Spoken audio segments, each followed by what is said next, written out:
If you're experiencing lag spikes in CS2, there are several steps you can take to improve your gaming experience. Follow this easy guide to help reduce or eliminate those frustrating interruptions. Step 1. Check your internet connection. Ensure that your internet connection is stable and fast enough for online gaming. Use a wired connection if possible, as it typically provides a more stable experience than Wi-Fi. Step 2. Close background applications. Before launching CS2, close any unnecessary applications running in the background.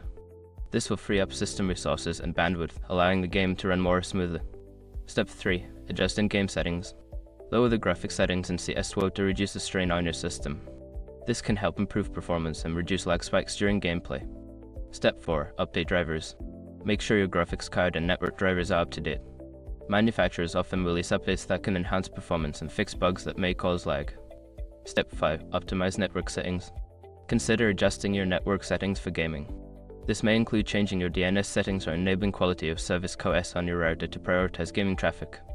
By following these steps, you should see an improvement in your gaming experience and a reduction in lag spikes. Enjoy your time in CS2.